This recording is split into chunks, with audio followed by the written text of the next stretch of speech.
This is one of my ink and wash studies from St. Mary's Cathedral, and I'm going to work on a small oil sketch using the Zorn palette. So I'm going to work with a limited palette, the Zorn palette being ivory black, cadmium red, yellow ochre and white. And what I'm going to try and demonstrate is translating this tonal drawing with its light and dark lines and areas of shadow.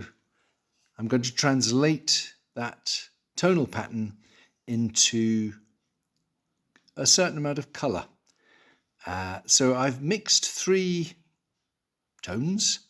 My middle tone, which I'm going to cover the canvas with first, and then something a bit darker, probably with a bit more red in it, and something a bit lighter with a bit more yellow in it. So with the Zorn palette, the black and white can make things lighter and darker, and things can be warmed up with the red and cooled down with the yellow. So I'm going to start with those three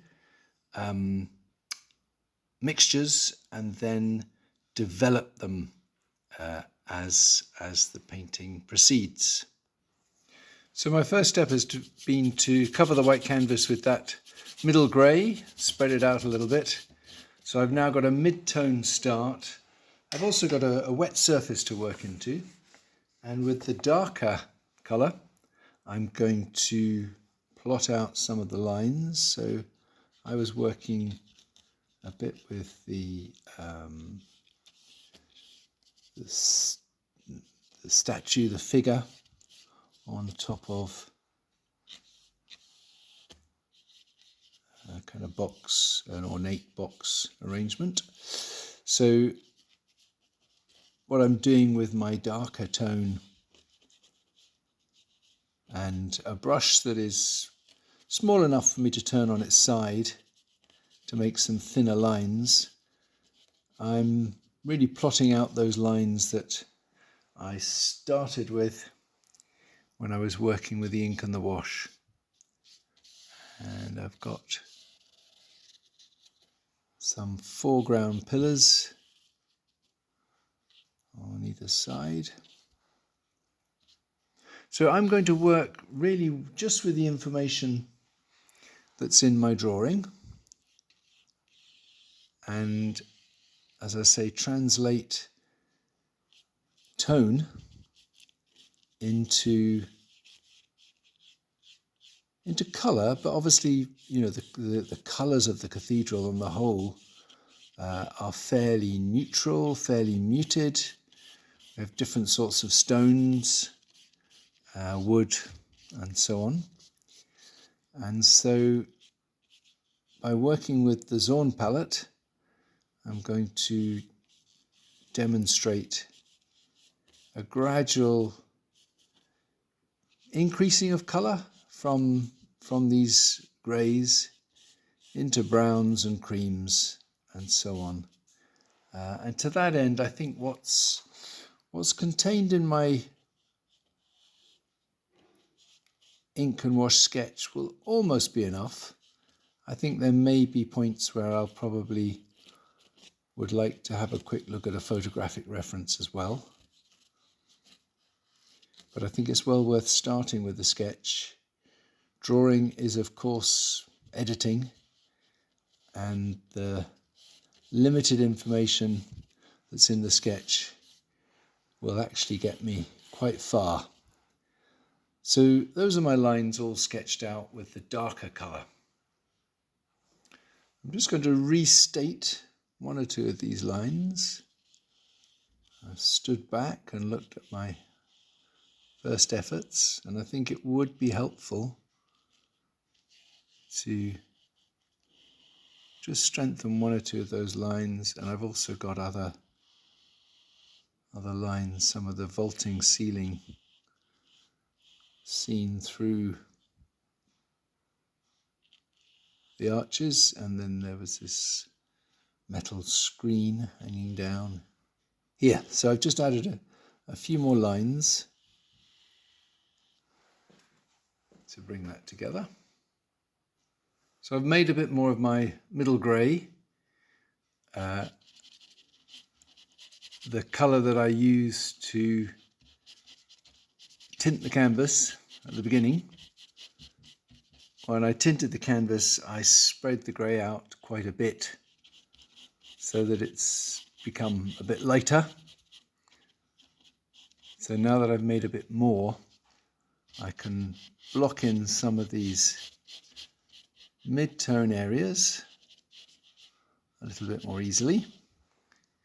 So I suppose this is akin to applying wash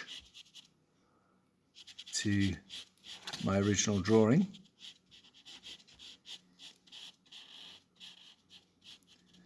So I'm using that to create some of the grey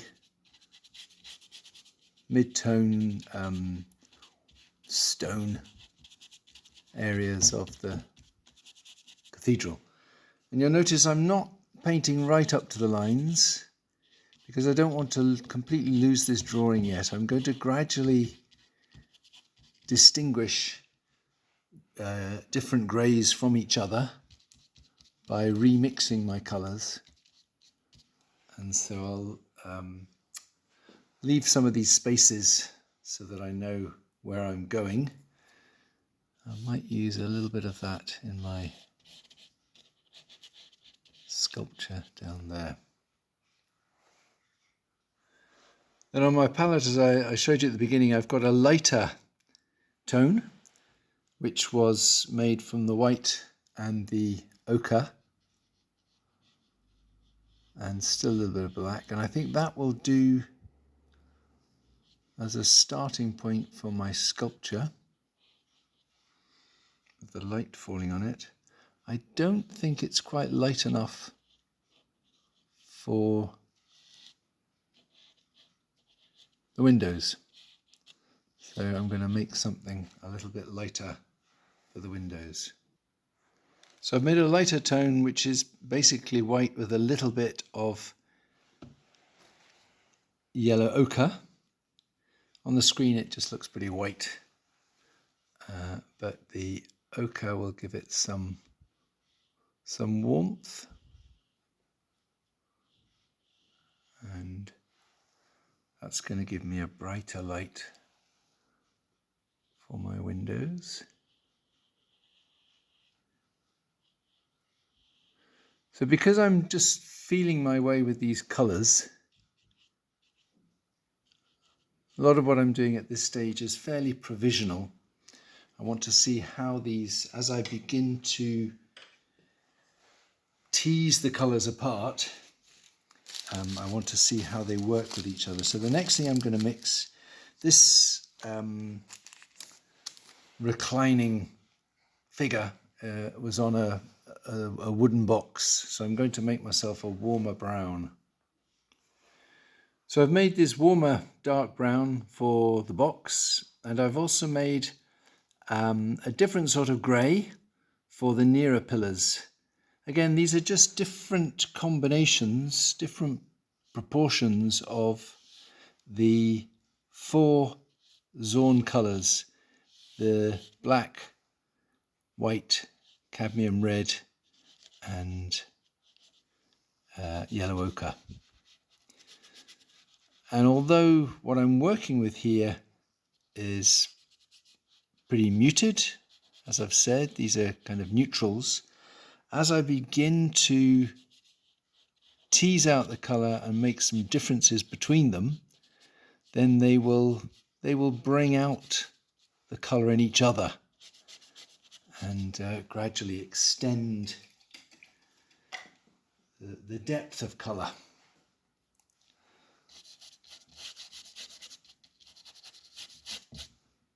So I'm really just blocking in the whole thing, trying to identify some of the varieties of colour, and then I will go back and develop and refine different parts,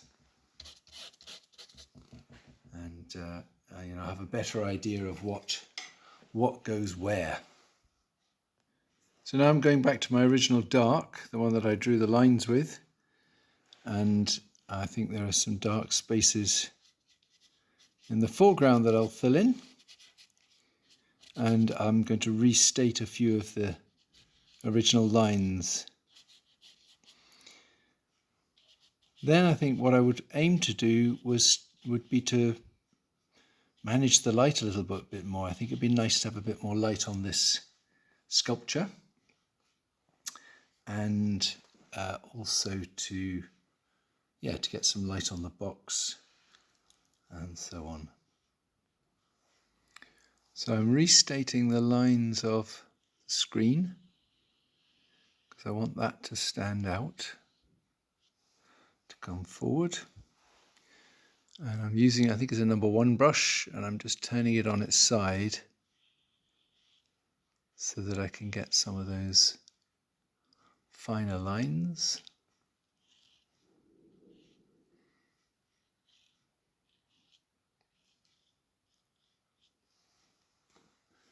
And then I want to strengthen parts of these outer arches. Bring them right down to the sculpture.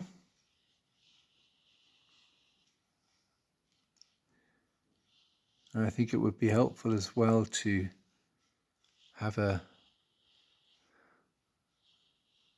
another version of this grey in the background so that I can start to get some of the, I'm not quite sure what the word is for the repeated carvings around the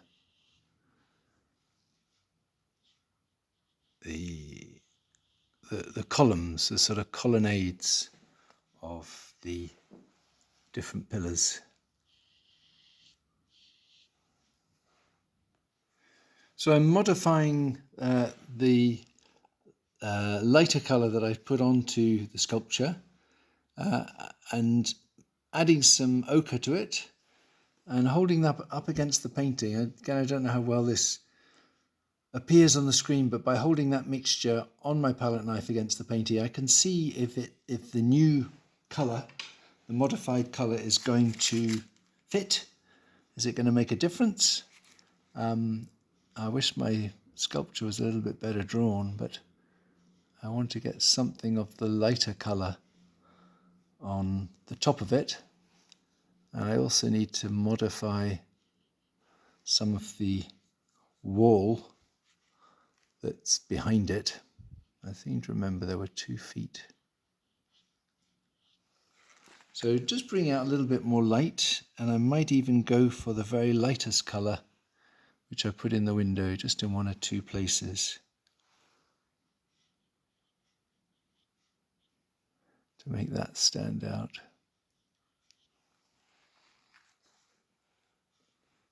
And then with some of the shadow colour, I think I can darken parts of it down here.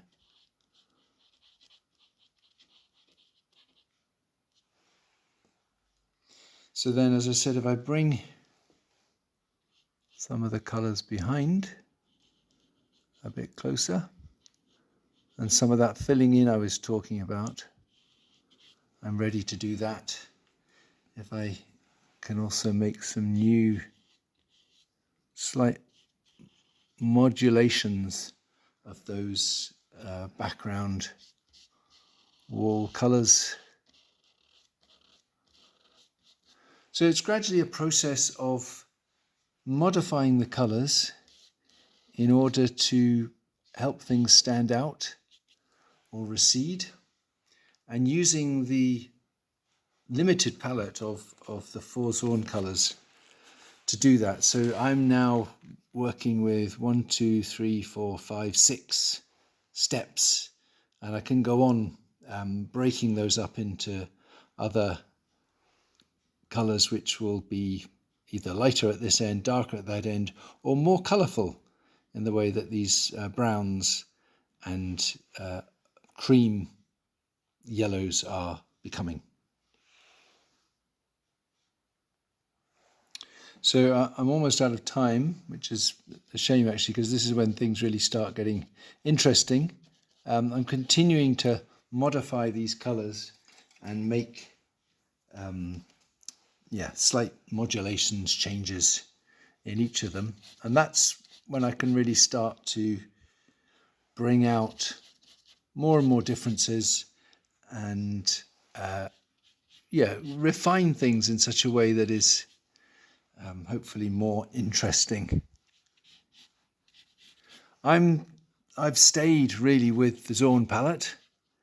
I could have added more colour to extend the range, but I think it's quite a good exercise to see how much you can get out of just those 4 colours.